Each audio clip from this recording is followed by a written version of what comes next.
Bab 241, Tuhan. Hei, apakah kamu menontonnya? Animasi kemarin tanggal 23 Juli ini adalah era tanpa ponsel, sehingga sebagian besar masyarakat Fusang tidak mengetahui bahwa beberapa rekannya sedang berlutut di tanah untuk menontonnya kemarin. Selesai kartun. Jadi saat ini, The Heroes of the Three Kingdoms belum menimbulkan kehebohan besar. Tampaknya animasi ini hanya bisa menarik penonton dengan mengandalkan kualitas anggurnya sendiri dan tidak takut dengan kedalaman gang. Untungnya, anggur The Three Kingdoms Heroes benar-benar harum. Ketika banyak anak Fusang berada di kelas pada hari kedua, mereka secara tidak sengaja mendengar bahwa beberapa teman sekelas di kelas sedang antusias mendiskusikan pahlawan tiga kerajaan. Di sekolah Fusang, ada keterampilan yang sangat penting, yaitu kemampuan memahami suasana dan berintegrasi ke dalam lingkaran. Bahkan anak-anak dalam satu kelas akan memiliki banyak kalangan. Jika Anda tidak dapat masuk ke dalam lingkaran ini di kelas, Anda secara tidak sadar akan diperas dan diintimidasi oleh semua teman sekelas Anda. Jadi anak-anak ini berusaha keras untuk berintegrasi ke dalam lingkaran setiap hari. Pada saat yang sama, mereka juga harus menguasai informasi dan hotspot terbaru hari itu sebelum mereka dapat bercakap-cakap dengan teman sekelas di lingkaran. Misalnya, pada hari ini, ketika beberapa teman sekelas di lingkaran kelas sedang mendiskusikan animasi magis dengan penuh semangat, banyak siswa yang sangat penasaran, dan mereka mulai bertanya dengan ragu-ragu, apa yang kamu bicarakan? Pahlawan tiga kerajaan, apakah kamu sudah membacanya? Teman sekelas itu bertanya dengan bersemangat. Tidak. Kamu menggelengkan kepalamu dengan tatapan kosong. Ayo, kalau begitu tidak ada yang perlu dibicarakan denganmu. Teman sekelas ini dengan cepat meninggalkan Anda, dan kemudian mulai berbicara dengan beberapa siswa yang telah menonton pahlawan tiga kerajaan, dengan antusias berbicara tentang konsultasi terkait. Seolah-olah seseorang tiba-tiba memposting pahlawan tiga kerajaan di Weibo atau Momen. Sangat bagus, dan kemudian banyak orang berkomentar dan menyukainya. Anda pasti ingin mengetahuinya. Apa ini pahlawan tiga kerajaan? Meskipun tidak jelas, saya akan mengikuti dengan jempol, dan saya sudah membacanya. Bagaimanapun, Anda hanya dapat melakukan segala kemungkinan untuk menanyakan tentang berita tersebut. Akhirnya, saya diberitahu bahwa pada waktu tertentu malam ini, stasiun TV harus menyiarkan ulang episode pertama pahlawan tiga kerajaan, sehingga Anda akan terbang ke tas sekolah Anda dan tepat waktu. Dia tetap di depan TV, menemukan salurannya, dan mulai menunggu siaran pahlawan tiga kerajaan. Kemudian Anda berlutut di tanah dan menonton episode pertama. Jadi, pada hari ketiga, hampir setengah dari siswa di kelas mulai mendiskusikan pahlawan tiga kerajaan, sebuah animasi hardcore yang mau tidak mau membuat orang berlutut di tanah dan menontonnya. Seluruh kelas ditinggalkan. Separuh siswa berikutnya harus mencoba yang terbaik untuk mencari tahu apa itu pahlawan tiga kerajaan itu. Ini adalah karakteristik penularan virus. Selama sebuah program memiliki hotspot, atau kualitasnya cukup keras, program tersebut dapat menyebar ke seluruh lingkaran budaya hanya dalam beberapa hari. The Legend of Three Kingdoms memang seperti itu. Hanya dalam 3 hari, hampir meledakkan seluruh penonton Fusang TV. Sebagai animasi bertema tiga kerajaan, The Heroes of the Three Kingdoms memiliki ciri yang lebih penting, yaitu tidak hanya dapat menarik perhatian anak-anak, tetapi juga menarik perhatian beberapa orang dewasa. Saat ini, orang dewasa di Fusang pada dasarnya tumbuh dengan menonton animasi saat mereka masih muda. Mereka tidak terlalu membenci animasi seperti orang dewasa di Cina, dan mereka pikir hanya anak-anak yang bisa menontonnya. Masalahnya, mereka sering duduk mengelilingi seluruh keluarga dan anak-anak untuk menonton animasi. Jadi penyebaran The Legend of Three Kingdoms tidak hanya terbatas pada anak-anak, tetapi juga menyebar dengan kecepatan yang tak terbayangkan di kalangan orang dewasa dan perusahaan. Direktur, ini adalah laporan peringkat kemarin. Lihatlah.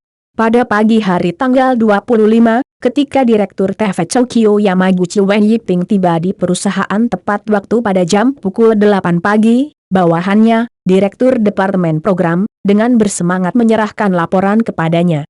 Yamaguchi, tenanglah, jangan seperti anak kecil, apa yang menarik dari laporan reading? Apakah mungkin peringkat rata-rata kami masih bisa turun di bawah 1,2%, kata Yamaguchi Ipei, mencela diri sendiri. Kemudian saya melihat peringkat rata-rata kemarin, dan berkata dengan enteng, 2,3% rata-rata peringkat periode waktu, sangat biasa.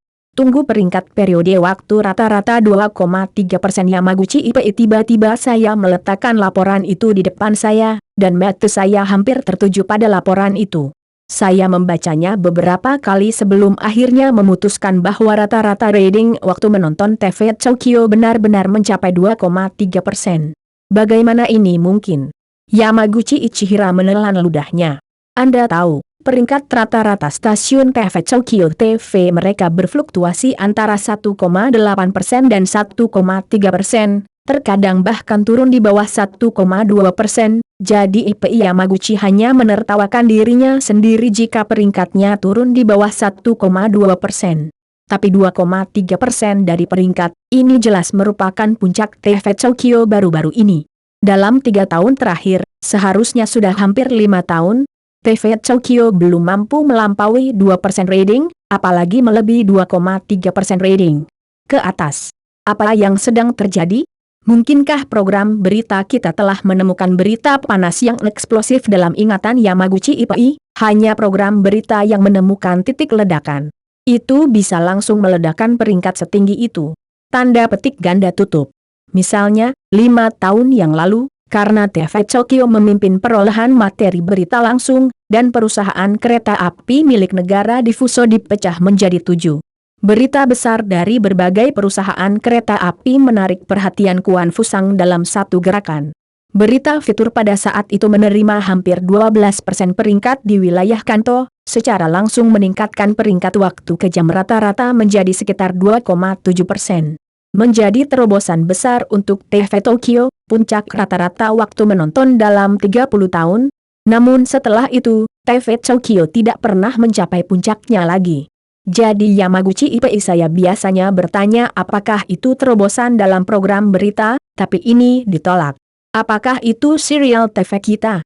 Saya ingat bahwa serial TV yang dirilis baru-baru ini adalah... Tidak, ini tidak ada hubungannya dengan serial TV, ini adalah animasi, ini adalah animasi Three Kingdoms Heroes. Direktur program berkata dengan bersemangat. Animasi? Ipei Yamaguchi tercengang. Ya, memang ada beberapa animasi populer dalam sejarah Fuso yang telah meningkatkan rata-rata rekor rating waktu, seperti Dragon Ball, seperti Doraemon, seperti Cherry Maruko, dan misalnya, selama tahun-tahun terpanas Ultraman, animasi tersebut adalah animasi mahal yang TV Tokyo tidak pernah mampu membelinya. Jenis animasi apa pahlawan 3 kerajaan ini, dan mengapa begitu populer? Yamaguchi Ipei dengan cepat melihat data pahlawan 3 kerajaan, dan kemudian menemukan bahwa pada tanggal 25 Juli, peringkat episode kedua pahlawan 3 kerajaan mencapai 12,2% yang mencengangkan. Artinya, 12,2% penduduk di wilayah Kanto menonton animasi pahlawan 3 kerajaan pada waktu yang bersamaan. Hanya ketika rating penonton 12,2% tercapai, rata-rata rating penonton 1,7% bisa dinaikkan menjadi 2,3%.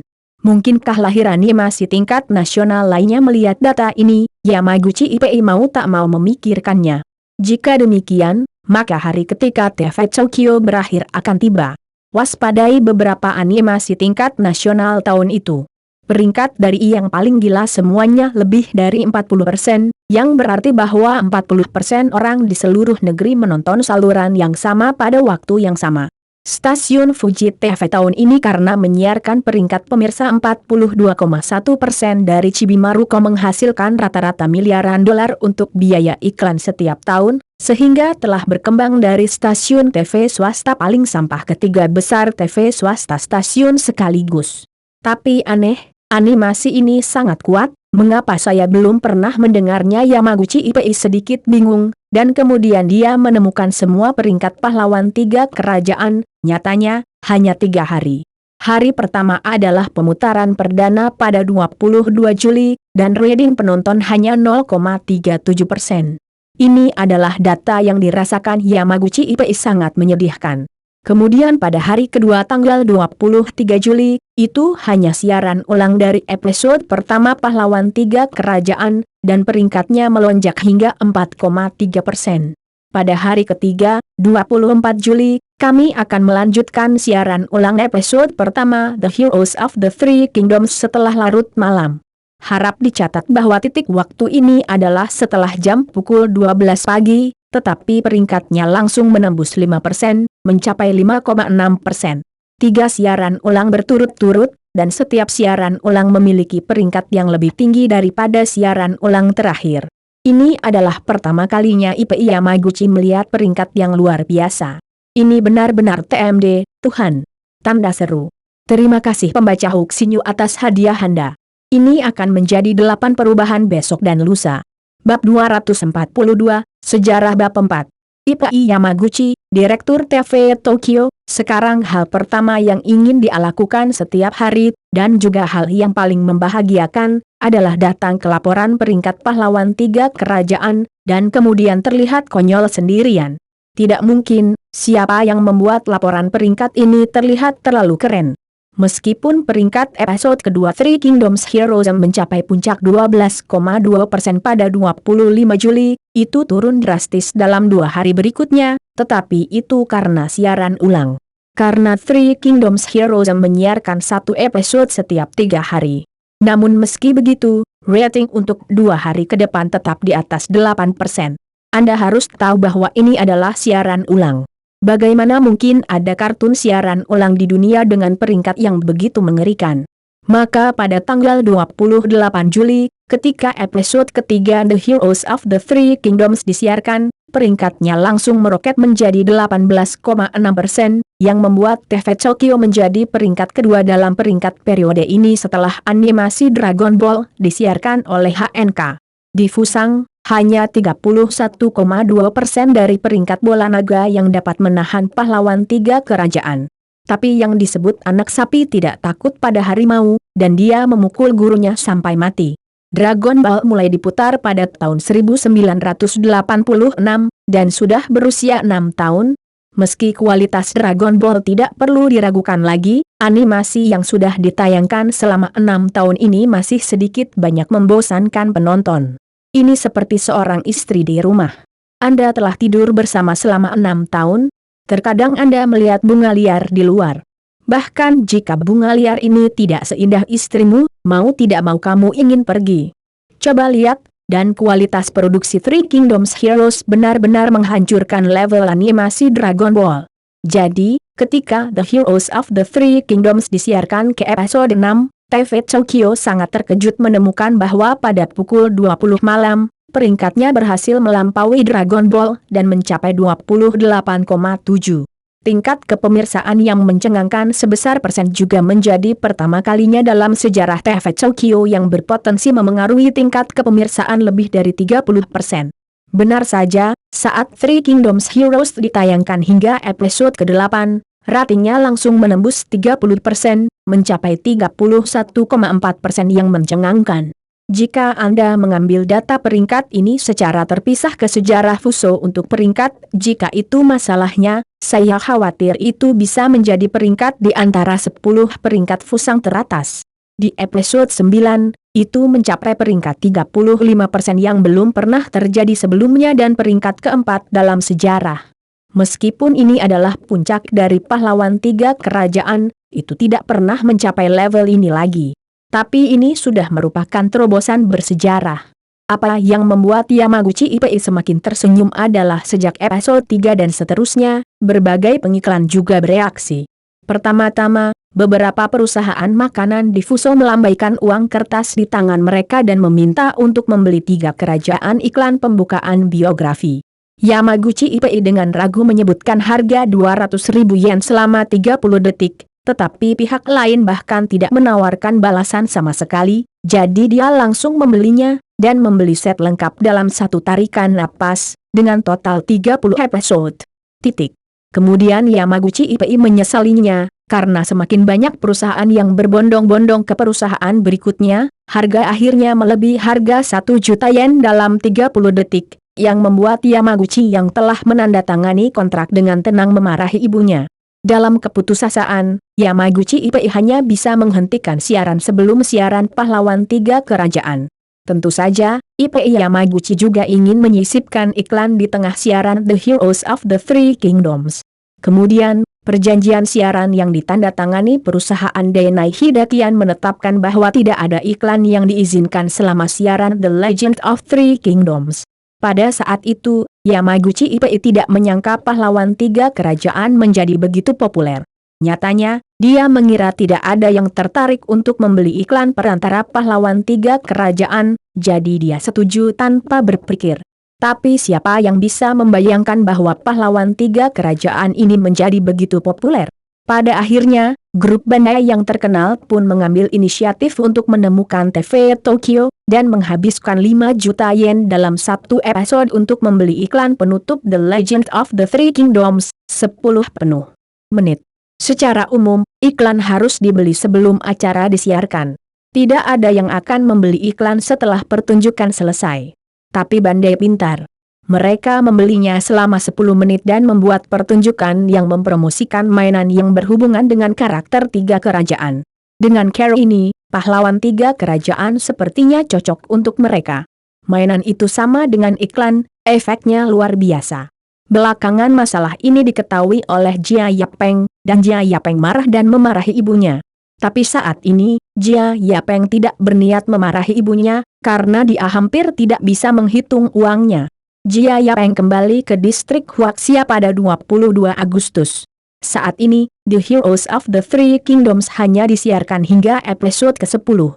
Itu hanya 1 bulan usaha. Jia Yapeng tinggal di Fusang dan menghitung uangnya. Lembut. Meskipun MLF sederhana memiliki penjualan harian 100.000 pada hari pertama, ini jelas merupakan hasil yang sangat bagus, tetapi hasil ini sepenuhnya bergantung pada penampilan dan harga mie sederhana ELF. Yang berikutnya tidak ada hubungannya dengan animasi The Legend of the Three Kingdoms, tetapi dengan popularitas bertahap dari animasi The Legend of the Three Kingdoms, penjualan mie sederhana ELF mulai melonjak dengan luar biasa kecepatan. Jia Yapeng menggunakan semua teknik yang dia gunakan dalam The Legend of the Heroes of the Marsh pada The Heroes of the Three Kingdoms, dan menggandakannya, menghasilkan yang baru. Pertama-tama, latar belakang cerita The Heroes of the Three Kingdoms juga ditetapkan pada tahun 2020.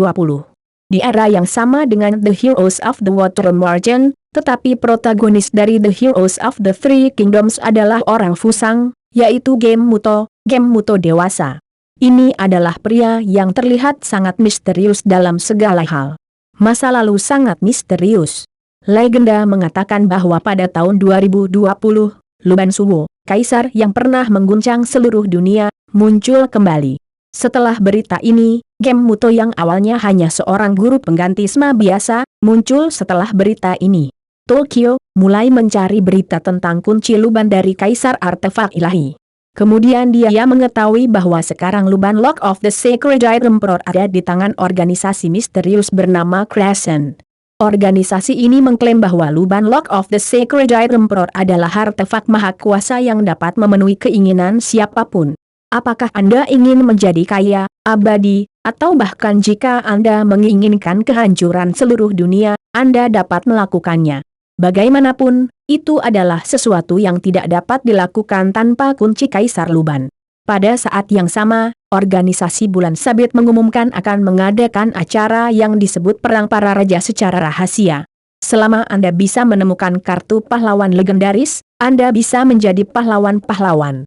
Selama satu orang dapat mengalahkan semua pahlawan dan mengumpulkan semua kartu pahlawan, Anda akan dapat memenangkan juara perang kaisar ini, mendapatkan kunci magis Kaisar Luban, dan menjadi manusia tertinggi.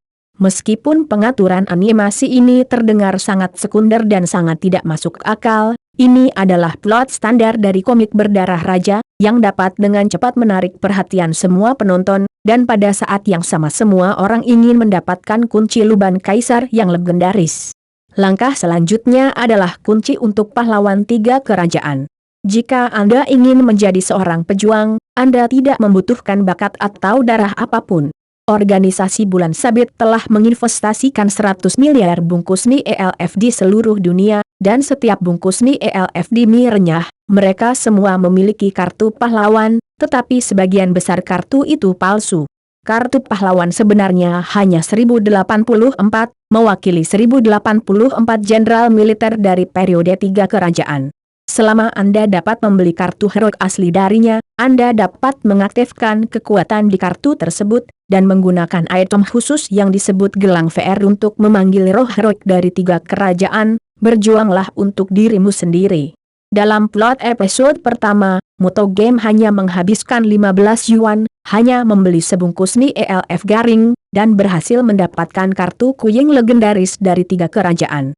Dewa perang kerajaan Su yang tak terkalahkan pada masa itu, Wuseng Guan Yeu.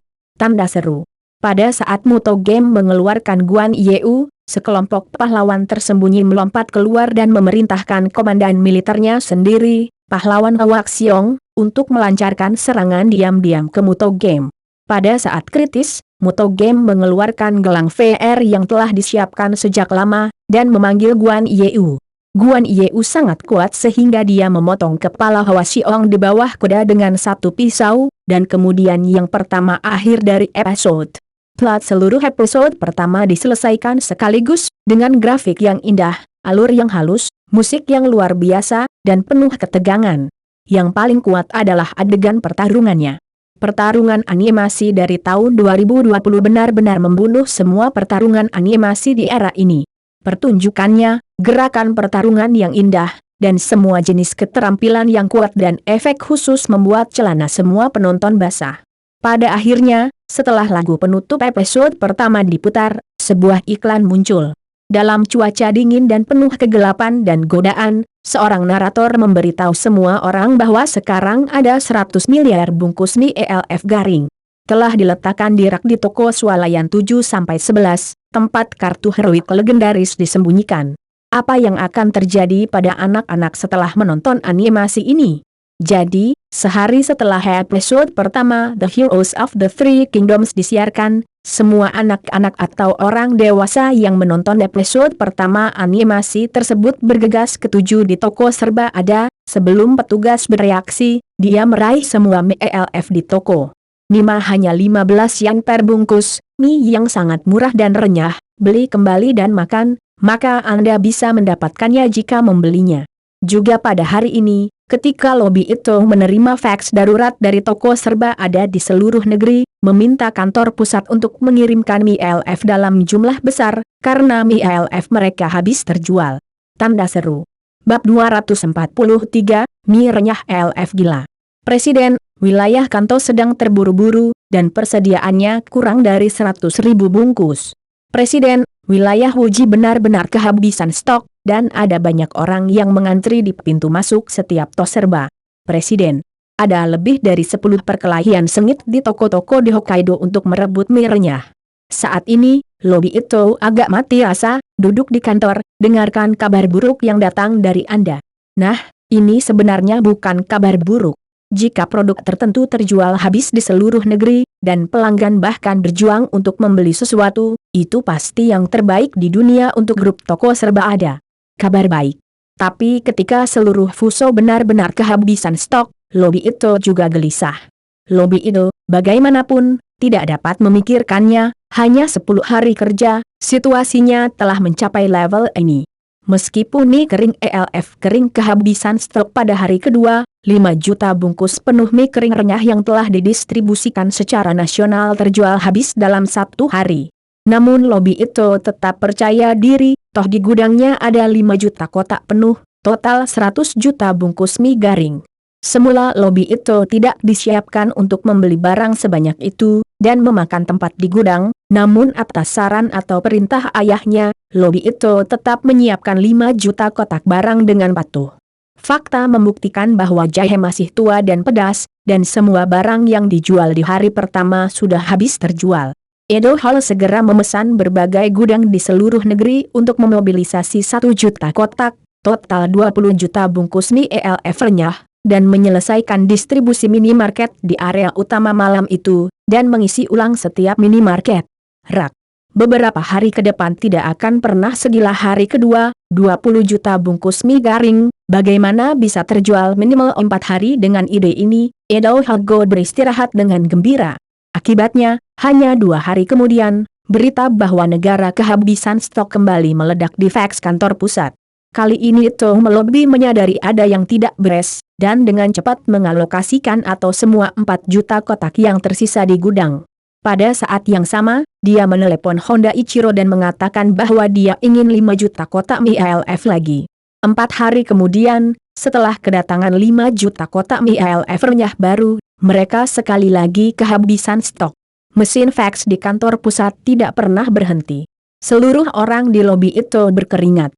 Mie garing 5 juta kotak yang baru saja tiba semuanya diambil sebelum mereka berada di gudang selama 1 jam. Seluruh pusang sepertinya sudah gila. Apakah anak-anak atau orang dewasa? Mereka semua bergegas ke toko serba ada 7-11, dan ketika mereka benar, ALF itu hanya mengambil mie.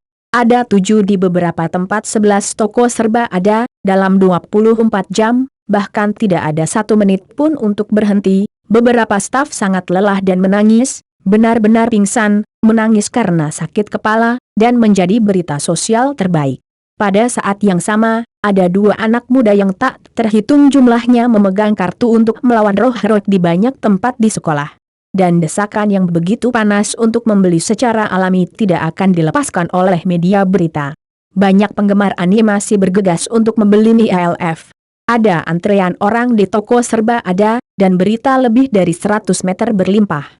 Pada akhirnya, 7-11 bahkan harus memberlakukan aturan sementara, yang mengharuskan setiap orang membeli paling banyak 10 bungkus mie ALF untuk memastikan pasokan. Melaporkan berita tersebut, para reporter awalnya ingin membujuk penonton untuk tidak ikut bersenang-senang, namun di luar dugaan, hal tersebut membangkitkan rasa penasaran lebih banyak penonton dan membuat antrean 7-11 semakin menggila. Pada hari ke-9, total 10 juta kotak dan 200 juta yuan mie renyah semuanya terjual habis. Tidak ada lagi paket yang tersisa. Data horor 3 miliar yen terjual dalam 9 hari. Kesepakatan yang dibuat oleh Jia Yapeng dan keluarga Eto saat itu adalah penjualan 1 miliar yuan dicapai hanya dalam 6 hari. Kecepatan ini hampir mencekik lobi Eto di kantor. Saat itu lobi Eto memanggil Honda Ichiro dan meminta Honda Ichiro untuk segera mengantarkan barangnya. Alhasil, Honda Ichiro pun ogah-ogahan mengatakan bahwa dirinya sendiri tidak menyangka penjualannya akan sepanas itu. Dia sudah memesan 2.000 dari kantor pusat. 10.000 kotak barang, tapi sekarang barangnya masih mengambang di laut. Diperkirakan butuh 5 hari lagi untuk dikirim, jadi Edo Hall menunggu dengan sabar. Kesabaran saya untuk pergi ke NM itu lebih hampir ingin memukul seseorang. Meski bodoh, dia tidak pernah percaya Honda Ichiro kehabisan stok. Ini 10 hari, cukup untuk 1 kapal. Setelah bolak-balik 2 kali, melihat penjualan gila-gilaan keesokan harinya, Honda Ichiro harus meminta barangnya langsung ke Cina. Kok barangnya masih bisa mengapung di laut? Tapi lobi itu tidak mengatakan apa-apa. Lagi pula, wajar jika orang mengatakan bahwa mereka tidak mengantisipasi masalah penjualan. Selain itu, grup Dakian kini menjadi dewa kekayaan Eto Yokado. Di mana keberanian untuk menyinggung teman sekelas lamanya di Eto Hall. Tapi sekarang, fax dan panggilan ledakan gudang negara membuat Eto melobi bahkan tidak mau mendengarkan laporan stafnya. Seluruh orang berantakan. Jika mereka tidak dapat mengirimkan barang dengan cepat, orang-orang di seluruh negeri bisa marah. Itu menyulut seluruh 7-11. Bajingan, apa yang kamu lakukan di sini? Pada saat kritis, lelaki tua itu muncul di kantor. Melihat ayahnya, Edo Hall awalnya terkejut, lalu dia menceritakan keluhannya dan sikap tidak tahu malu Honda Ichiro. Baga. Orang tua itu menerbangkan sepatu lain, tapi kali ini bukan sandal, tapi sepatu kulit. Meski tidak mengenai wajah anaknya, tapi juga mengenai bajunya. Jejak sepatu besar tertinggal. Karena kamu tahu bahwa Honda Ichiro masih memiliki barang di tangannya, kamu harus pergi kepadanya untuk mendapatkan barang itu. Orang tua itu memarahi dengan marah. Tapi dia bahkan tidak memberiku 1 juta kotak. Edo Hall sangat dirugikan. Baga, apakah kamu tidak tahu bagaimana kita harus mengemis? Apakah kamu tidak tahu etiket untuk mengemis kepada orang lain? Pria tua itu mengutuk, pergi dan berlutut di depan Ichiro Honda dan mohon padanya. Jika Anda mengirimkan barang, saya tidak percaya dia akan berani menolak Anda. Nani Ido Hall menatap ayahnya dengan kaget. Apakah ini benar-benar ayahnya sendiri? Apa yang masih kamu lakukan di sini? Cepat dan bersujudlah padaku, kata lelaki tua itu dengan marah, dan sepatu kulit lain ditendang di badan Lobby Edo. Dia berlari ke Ichiro Honda dan bersujud sambil menangis. Setelah meninggalkan Lobby Edo, lelaki tua itu ragu-ragu sejenak, lalu berkata kepada Natsume Haruko di belakangnya, "Haruko, panggil saja Jajun dan katakan bahwa ayahmu akan menjatuhkan Honda Ichiro, biarkan dia membantu ayahmu." "Ya." Haruko mengangguk, tercengang, lalu memanggil Jia Yapeng dan membuat Jia Yapeng geli. 2 kompi, kurang dari 2 kilometer, tiba di Lobby itu selama 1 jam penuh. Tepat ketika Lobby itu sangat malu untuk berlutut, Ichiro Honda memeluk saya tetap di Lobby itu dan mengatakan bahwa angin topan di laut langsung menerbangkan perahu. Sekarang 20 juta kotak mie ELF telah tiba, itu Yokado bisa langsung pergi ke dermaga untuk mentransfer barang, yang paling cepat. Saudara yang baik. Saat ini, Lobby itu tiba-tiba teringat kembali hubungannya dengan Ichiro Honda di masa SMA yang polos. Kedua teman sekelas itu meninggalkan kecurigaan mereka sebelumnya dan membuka babak baru dalam hidup. Tanda seru. Bab 244, terus meledak. Dengan 20 juta kotak mie kering renyah di pasaran, seluruh toko swalayan 7-11 akhirnya stabil, dan penjualan mie renyah ELF tidak seseram di awal. Bagaimanapun, gelombang awal kegemaran secara bertahap telah berlalu. Kini, antusiasme masyarakat berangsur-angsur mereda. Tetapi meskipun tenang, penjualan masih merupakan data yang sangat menakutkan. Penjualan harian adalah 500.000 kotak, 10 juta tas, dan 150 juta yen atau lebih. Lobby Edo hanya melihat peri dan mie.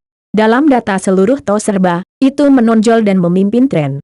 Bahkan jika hanya menjual sebungkus 15 yen, itu juga menduduki puncak daftar penjualan 7-11. Bahkan jika Anda memberitahu itu lebih sebulan yang lalu bahwa daftar penjualan 7-11 teratas adalah produk dengan harga hanya 15 yen per buah, itu lebih juga sesuatu yang tidak akan saya percayai sampai mati. Padahal, justru karena harga mie ELF yang begitu murah hanya membutuhkan 15 yen per bungkus, maka banyak pembeli yang langsung membeli 10 bungkus dan 20 bungkus tanpa cemberut. Lagi pula, mie instan merek apapun di minimarket berharga sekitar 100 yen, tetapi 10 bungkus ELF hanya seharga 150 yen. Ini adalah perhitungan yang bisa dilakukan orang bodoh. Selain itu, pelanggan segera menemukan bahwa selain kartu di mie polos ELF, rasa mie-nya sendiri ternyata sangat enak. Ambil saja metode penghancuran dan makan aslinya, rasanya tak terkalahkan, dan orang-orang mengalami rasa yang belum pernah terjadi sebelumnya. Tetapi pelanggan segera menemukan bahwa meskipun tidak dihancurkan dan dimakan, mereka seperti mie instan tradisional. Jika Anda makan mie ELF dalam air, rasanya kelas 1, meski sama dengan Nissin. Memang masih ada celah tertentu antara mie instan kelas atas tersebut, namun untuk mie instan perbedaan rasanya tidak jauh berbeda. Lebih penting lagi, berat 3 bungkus mie ELF pada dasarnya setara dengan berat 1 bungkus mie instan Nissin, dan 1 bungkus mie instan Nissin harganya 150 yen, tetapi sebungkus kecil mie renyah ELF hanya 15 yen, itu harga sebenarnya setara dengan 13 mie instan Nissin. Hal ini memungkinkan banyak orang miskin yang hidup dengan mie instan menemukan benua baru. Mereka tidak tertarik pada kartu apapun, tetapi kue mie sederhana para ELF dapat meningkatkan uang makan mereka 3 kali lipat. Ini sungguh luar biasa. Alhasil, meski penjualan mie ELF meningkat, penjualan merek mie instan tradisional Fusang mengalami penurunan, dan mereka masih bingung saat ini, tidak tahu apa yang terjadi. Tentu saja, permintaan terbesar untuk mie sederhana peri adalah permintaan kartu di dalamnya. Dengan siaran terus-menerus dari The Heroes of the Three Kingdoms, ceritanya masih berlanjut, plot yang penuh gairah. Gelombang demi gelombang, berbagai kelompok pejuang heroik dan semangat kepahlawanan mereka terus-menerus terlibat dalam pertempuran sengit, dan semua orang yang menonton menjadi bersemangat. Salah satu yang paling dipuji adalah pertarungan di episode ke-8 animasi tersebut. Penonton yang melihat ini pada dasarnya membuat sedikit pengetahuan tentang romansa tiga kerajaan, dan belajar tentang berbagai jenderal dalam sejarah dan hubungan romansa. Dan episode ke-8 adalah pertempuran antara jenderal yang kuat dalam kisah tiga kerajaan. Guan Yeu dari game Muto vs. Cao Cao, Raja Kerajaan Wei, juga orang yang paling mengagumi Guan Yeu. Pertarungan puncak antara dua jenderal dan roh kepahlawanan benar-benar memicu antusiasme semua penonton, serta ikatan antara para jenderal dan roh kepahlawanan mereka sendiri. Dan Master Cao Cao pada dasarnya adalah seorang mahasiswa pengecut. Dia dipaksa untuk berpartisipasi dalam pertempuran oleh gurunya, tetapi secara tak terduga memiliki raja terkuat Wei. Animasi mengambil 2 episode penuh untuk menggambarkan kehidupan sehari-hari antara mahasiswa dan Cao Cao. Mahasiswa pengecut ini, di bawah pengajaran langkah demi langkah dari Cao Cao, secara bertahap menjadi berani dan kuat. Menjadi berani mengambil tanggung jawab dan mampu berdiri bersama Cao Cao. Namun pada akhirnya, Cao Cao bertemu dengan Guan Yeu dan Lu Buyang untuk sementara bersatu dengan Guan Yeu. Pada akhirnya, Guan Yeu menyerah dalam pertempuran dengan Cao Cao, seperti melepaskan Cao Cao di Huarong Road, namun Lu Bu di episode 9 tidak mau melepaskan musuh lamanya. Cao Cao, malu berada di lantai atas di gerbang putih, aku akan membalasmu hari ini meskipun Cao Cao memanggil senjata sihirnya sendiri, Great Wei Tiger dan Leopard Cavalry, lengan yang kuat ini mengejutkan semua orang di animasi. Tentara. Tetapi sebelum Lu Bu dan prajurit magisnya Fang Tian melukis tombak dan kuda kelinci merah, ribuan pasukan dan kuda itu sia-sia. Pada akhirnya, Lu Bu menusuk jantung Cao Cao dengan sebuah tembakan. Cao Cao tersenyum terakhir dengan senyumnya sendiri. Pejuang heroik mengucapkan selamat tinggal, dan kemudian berubah menjadi kartu, yang direbut oleh pejuang heroik Lu Bu. Pada saat ini, di bawah hasutan plat, penonton yang tak terhitung jumlahnya meneteskan air mata. Mereka semua sedih untuk Cao Cao. Mereka juga diyakinkan oleh kepahlawanan Cao Cao dan care rajanya, serta belenggu antara dia dan tuannya. Meskipun Cao Cao bukan protagonis dari pahlawan tiga kerajaan, dalam survei pasca popularitas, bahkan ketika seluruh kisah pahlawan tiga kerajaan dimainkan, Cao Cao masih menjadi karakter paling populer di seluruh animasi. Dan bahkan melampaui game Muto protagonis dan Guan Yeu-nya. Dan akibat langsung dari ini adalah setelah episode 9 disiarkan, bisnis 7-11 sekali lagi menjadi panas, dan banyak orang bersumpah untuk mengeluarkan Cao Cao mereka. Saat ini, TV Tokyo tiba-tiba mengumumkan akan menayangkan program khusus pahlawan tiga kerajaan. Dalam acara ini, TV Tokyo secara khusus mengundang perusahaan produksi Three Kingdoms Heroes, yaitu Ichiro Honda sendiri untuk berpartisipasi dalam acara tersebut, dan dalam acara ini, Ichiro Honda mengungkapkan apakah hanya sedikit orang yang menebaknya, tetapi belum pernah terjadi dikonfirmasi. Ternyata di animasi Three Kingdoms Heroes ini banyak sekali ELF, dan juga ada military card di tiap pajaknya, tapi semua military card itu pada dasarnya palsu dan tidak bisa digunakan. Dipanggil oleh orang bijak sejati. Di antara semua kartu panglima yang sama, hanya ada satu kartu panglima yang asli. Itu bisa memanggil prajurit heroik sejati. Pemain yang memegang kartu komandan militer ini bisa menjadi pahlawan pejuang. Jadi para penonton yang membeli ILF Garing selalu merasa bahwa tidak mungkin semua kartunya sama. Mungkin akan ada kartu unik di dalamnya, yaitu kartu hero sejati di Legend. Ide ini telah didukung oleh banyak orang. Semua orang ingin tahu apakah itu benar, tetapi mereka tidak dapat memastikannya. Dan hari ini, di acara itu, sebagai Presiden Daichi, Ichiro Honda berinisiatif mengungkap misteri tersebut. Ternyata di dalam kartu-kartu tersebut memang terdapat beberapa kartu khusus, yaitu kartu Kuying asli. Menurut Honda Ichiro, kartu ini disebut kartu flash emas, dan kemudian Honda Ichiro mendemonstrasikannya kepada semua penonton di kamera TV, yaitu ketika seseorang menggunakan lampu biru untuk menerangi kartu flash emas. Kartu flash emas itu sendiri akan meledak dengan cahaya keemasan. Di bawah cahaya biru, itu akan sangat keren sehingga tidak ada teman, dan itu akan menakuti semua mata penonton. Bukan hanya itu. Honda Ichiro secara terbuka menyatakan dalam program tersebut bahwa siapapun yang dapat menarik kartu flash emas dan mengirimkannya ke alamat perusahaan akan mendapatkan pahlawan sebagai hadiah.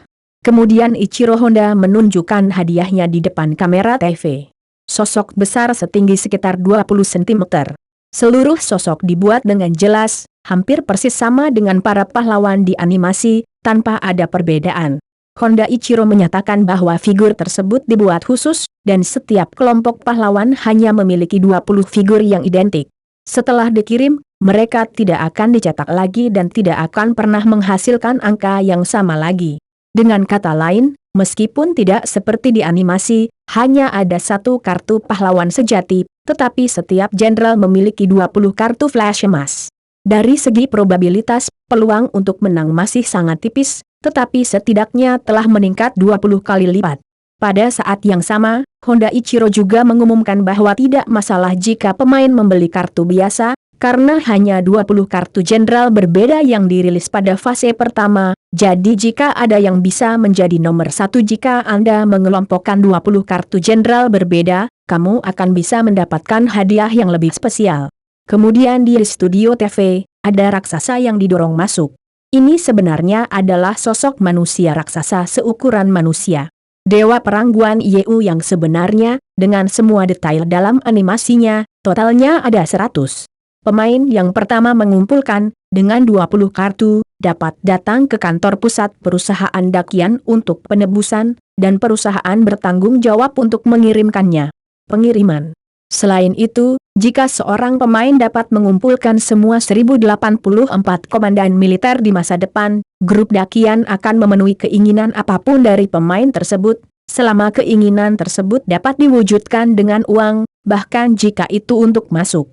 Grup Dakian akan melakukan yang terbaik untuk membantu Anda mencapainya. Begitu pertunjukan ini keluar, hasilnya bisa dibayangkan. Bab 245. Satu meledak dan kemudian meledak. Apa? Penjualan harian melebihi 3 juta kotak?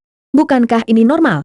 Saya pikir dia bisa menjual 5 juta kotak kemarin saat ini. Edo Hall yang mendengar segala macam data yang dilebih-lebihkan sudah menyatakan dia sangat tenang, dia sudah bertemu orang-orang di pasar sekarang, dan dia tidak akan lagi takut dengan penjualan yang dilebih-lebihkan. Sebenarnya saya sudah menonton acara TV itu lebih kemarin. Orang ini bukan idiot total. Saat melihat Honda Ichiro mengeluarkan berbagai karakter, dia kaget. Kumpulan keterampilan, dan paket tiket terakhir, memberi pemain keinginan yang dapat dicapai hanya dengan uang. Itu lebih tahu bahwa para dewa tidak bisa menghentikan penjualan mie sederhana ELF. Bagaimanapun, baru kemarin, 100 juta kotak penuh mie ELF telah diangkut dari Cina ke dermaga dengan kapal kargo. Itu Yokado mengirimkan 100 truk penuh, yang memakan waktu 24 jam. Di masa lalu, semua 100 juta kotak mie renyah ELF ini telah didistribusikan ke gudang-gudang yang tersebar di seluruh negeri. Sekarang toko serba ada 7-11 memiliki banyak persediaan, dan dia tidak akan takut tidak peduli bagaimana Anda meledakkan penjualan. Lobi itu dapat duduk dengan kokoh di Aoyutai, tetapi karyawan toko swalayan 7-11 ingin memarahi ibu mereka. Mereka awalnya berpikir bahwa bekerja di toko swalayan adalah pekerjaan yang relatif mudah. Mereka bekerja 3 shift sehari dan bekerja 8 jam sehari. Mereka memiliki separuh waktu untuk menangkap ikan, dan gajinya tidak sedikit. Bekerja setiap jam, upah dapat dibayarkan setiap hari, dan pihak mahasiswa dapat menggunakan kerja paruh waktu untuk mendapatkan uang saku. Jangan terlalu senang. Tapi sekarang, kebahagiaan ini telah rusak. Karena LF kecil sialan itu hanya meletakkan di atas meja, mereka tidak mengalami hari yang nyaman, dan mereka dalam keadaan sangat sibuk setiap hari. Pada dini hari, mereka harus membawa ratusan kotak mie kering dari truk dari jauh ke gudang, dan ratusan kotak mie kering ini perlu satu kotak demi kotak keesokan harinya, yang dipindahkan dari gudang dan ditempatkan di konter setelah dihitung. Kemudian, mereka harus menghadapi tim yang panjangnya lebih dari 10 meter dan membayar tagihan setiap saat. Bahkan gagang yang digunakan untuk memindai kode batang menghabiskan 2 di antaranya dalam 3 hari. Di dalam mesin teller semua uang dan koin dikosongkan setiap setengah jam, dan akhirnya harus diisi dengan karung. Mereka awalnya hanya perlu bekerja 8 jam sehari. Mereka dipaksa bekerja selama 12 jam atau lebih. Meski upah lemburnya terbilang lumayan, kehidupan seperti ini justru menjadi siksaan. Awalnya, mereka mengira bahwa setelah 10 hari pertama, saat panas turun, hari-hari biasanya akan kembali. Fakta tampaknya benar, dan panasnya berangsur-angsur turun, tetapi begitu acara TV kemarin disiarkan, mereka menyaksikan tren pembelian yang lebih mengerikan daripada sebelumnya. Arus orang mengantri di banyak toko bahkan melebihi 100 meter panjangnya, dan para reporter sialan itu terus-menerus mengambil kamera untuk memotret, seolah-olah mereka adalah monyet di kebun binatang. Bagaimanapun, mentalitas para asisten toko ini rusak. Mentalitas pelanggan belanja asli juga runtuh. Mereka menghabiskan 1 atau 2 jam penuh mengantri dan akhirnya sampai di konter. Mereka diberitahu bahwa mereka hanya dapat membeli 10 bungkus sekaligus. Mie renyah peri. Apa-apaan ini? Hanya 150 yen untuk 10 bungkus mie renyah. Apakah kamu mengemis? Kakek, saya datang ke sini dengan 1.500 yen. Saya ingin membeli 100 bungkus meskipun banyak pelanggan berteriak seperti ini, ingin membeli lebih banyak mie ELF, tetapi terlalu banyak orang yang membelinya. Toko serba ada 7-11 hanya dapat mengeluarkan batasan pembelian, jika tidak mereka akan dibeli oleh tiran lokal yang mewah dalam waktu 1 jam. Kosong. Tetapi apa yang disebut kebijakan sudah ada dan ada tindakan pencegahan. Beberapa toko serba ada segera menemukan bahwa beberapa pakaian sudah usang dan bangkrut pada pandangan pertama. Orang-orang miskin yang berkeliaran datang mengantri dan menunggu mereka masing-masing untuk membeli 10 bungkus. Setelah ELF mengeringkan mie, mereka membuka bungkusan itu di tempat dan menyerahkan kartu di dalamnya kepada seorang pemuda dengan pakaian yang sangat modis di dekatnya. Kemudian para tunawisma ini pergi dengan gembira membawa mie, yang merupakan sisa makanan.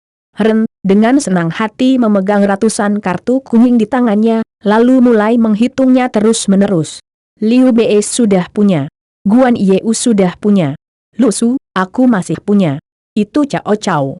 Cao Cao akhirnya keluar. Pria muda itu tiba-tiba berteriak kegirangan, dan kerumunan di sekitarnya langsung menunjukkan rasa iri. Ini Cao Cao, kartu yang sangat sulit didapatkan di legenda. Banyak orang membeli ribuan bungkus mie renyah, dan mereka tidak dapat membuat satu pun Cao Cao. Tetapi ketika pemuda ini menghitung semua ratusan kartu, dia berteriak dengan putus asa dan panik, "Sial, masih belum ada lubu, saya kehilangan 1 lubu, kenapa kamu tidak memberi saya lubu?" Tanda seru. "Aku ingin lubu. Hei, kembalilah, terus berbaris untukku." Kemudian pemuda itu menyusul dirinya lagi. Saya menemukan para tunawisma tadi dan meminta mereka untuk terus berbaris sendiri. Jadi, para tunawisma ini mulai berbaris dengan gembira lagi. Segera, banyak pembeli memperhatikan sumber daya para tunawisma. Mereka dapat mengantre untuk membeli mie renyah edisi terbatas, dan mereka juga dapat memberikan mie yang tidak berguna sebagai hadiah. Untuk menghindari pemborosan, itu memang lebih baik daripada bisnis yang bagus. Akibatnya, semua tunawisma di Fusang menjadi sibuk bekerja. Tugas setiap saat adalah mengantri, mengambil kartu, dan kemudian pergi dengan mie. Setelah melakukan ini dalam waktu yang lama, orang-orang pengembara berhenti melakukannya. Mereka telah mengumpulkan cukup mie renyah untuk dimakan selama sebulan, dan mereka tidak bisa memasukkan begitu banyak mie renyah ke dalam tenda kecil mereka yang rusak. Hal-hal lain, seperti uang tunai yang lebih terjangkau. Jadi, hadiah untuk mengantri menjadi sebungkus uang tunai 5 yen, tapi meski begitu, gelandangan itu tidak cukup. Namun tak lama kemudian pembeli ini menemukan target yang lebih terjangkau, yaitu anak-anak yang cantik itu. Anak-anak ini seringkali tidak punya uang saku, tetapi banyak waktu, jadi mereka menggunakan anak-anak ini berbaris sendiri, lalu kue dan beberapa kartu banjir itu menjadi penghargaan untuk anak-anak ini.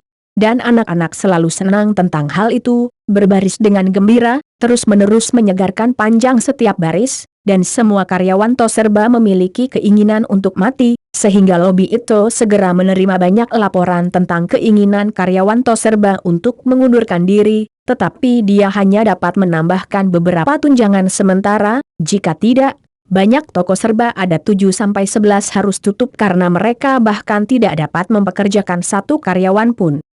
Kiknomiya Rie adalah seorang gadis yang lahir di kota Kumamoto, prefektur Kumamoto, berusia 13 tahun ini, dan gadis-gadis lain suka melihat bola ceri berbeda. Dia sangat terobsesi dengan animasi yang baru-baru ini disiarkan Three Kingdoms Heroes.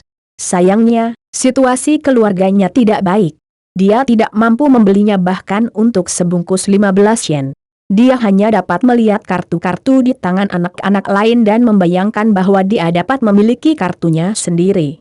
Karena semakin banyak anak di kelas memiliki semua jenis kartu 3 kerajaan di tangan mereka, keinginan Kugeniya Rie menjadi semakin kuat, sampai suatu hari, teman baiknya menariknya saya pergi menemui seorang paman yang memberinya 150 yen dan bertanya padanya untuk membantu mengantre dan membeli 10 bungkus mie garing ELF.